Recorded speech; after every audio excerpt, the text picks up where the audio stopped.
Thank you, Vedant, and apologies for walking in late. No, all good. I wanted to ask you about the Amnesty International report. Sure. I wonder if you saw this. Amnesty International concluded that Israel is, in fact, committing genocide in Gaza. First of all, have you reviewed the report? So I've seen the reporting about the report, and I will let Amnesty International speak to the details about it. As you've heard us say previously, Said, we disagree with the conclusions of such a report. We have said previously and continue to find that the allegations of genocide are unfounded, but there continues to be a vital role that civil society organizations like Amnesty International and human rights groups and NGOs play in providing information and analysis as it relates to Gaza and what's going on. But again, as I've said before, that we do not and have not concurred with these past findings regarding genocide. That does not change or alter the continued concern that we have as it relates to the humanitarian situation in Gaza.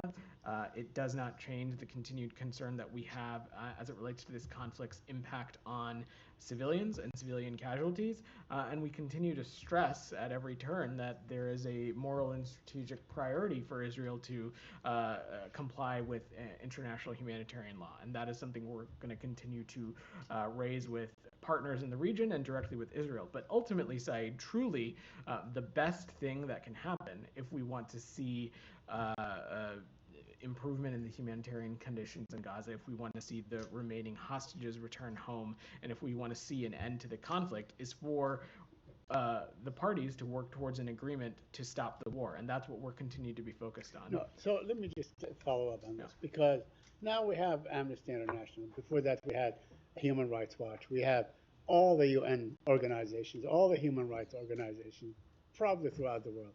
B'Tselem, the Israeli human rights organization, every other organization, saying that Israel is committing genocide. And it depends. I mean, it says, I know that genocide depends a great deal on intent. And it says, it bases its conclusion on statement time and time again by Israeli commanders, by Israeli officials, by certainly the president of Israel, by many other people that says they are committing genocide. I mean, we see that they have killed 45,000 people, 17,000 children. It deprives it food from going in. It deprives anesthesia from going on. CNN reported yesterday that Israel disallowed anesthesia from going into Gaza. What is it going to take for you, for the United States of America, that really holds the moral high ground on these issues, on human rights issues, to say what is happening is genocide? Because what we see today, what we witness in northern Gaza, is basically starvation by intent. So that's an opinion, and you're certainly welcome, and you are entitled to it, as are all the organizations that you listed.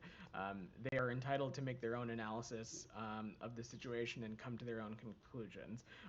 What I can say as a spokesperson of the U.S. government and as a spokesperson of this administration is that the findings of the accusations of genocide, we continue to believe those to be unfounded.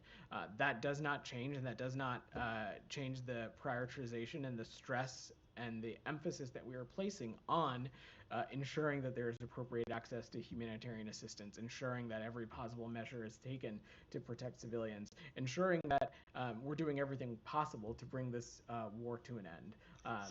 People, organizations, groups are entitled to draw their own conclusions. The U.S. conclusion is that these allegations of genocide are unfounded. There are and there continue to exist a number of avenues within the U.S. government in which we are looking at what's happening on the ground, where those assessments continue to be ongoing, but I don't have any update to provide. So if you indulge me just a little bit, I mean, look, we have seen almost 2 million people being forcibly moved from one place to another. This morning, Al-Mawasi was bombed, an area that Israel designated as safe haven for people to go to. They bombed it, they killed 20 people. What does it take? Does it have to the whole population of Gaza have to be annihilated for you to term it genocide? What are we waiting for on this issue? Said, I'm just not going to get into this rhetorical hypothetical. Let me just say that on the specific piece that you mentioned, we recognize that localized evacuation orders could be necessary to avoid civilian harm, and they could be necessary as IDF could be carrying out particular operations. But you've heard us say before that any kind of permanent displacement of Palestinian civilians would certainly be inconsistent with the principles that the Secretary laid out in Tokyo about a year ago. We have been and will continue to be clear about the fact that we do not want to see any reduction in the territory of Gaza, and we'll continue to press Israel that it needs to maximize and streamline crossings and other efforts around humanitarian assistance. But you yourself, you say that Israel is not allowing anywhere near what is needed in terms of humanitarian aid. They're not allowing it. Would you call on them to allow at least the aid? Would you call on them to allow the anesthesia that children need, amputees need, and so on? Those kids that are being torn apart day after day. At every interval, we have worked tirelessly to address the humanitarian situation in Gaza. We have, even in the immediate days and hours following this conflict breaking out, we have stressed the importance of humanitarian aid getting in. We've spent a lot of time in these very briefings talking about the progress on humanitarian issues.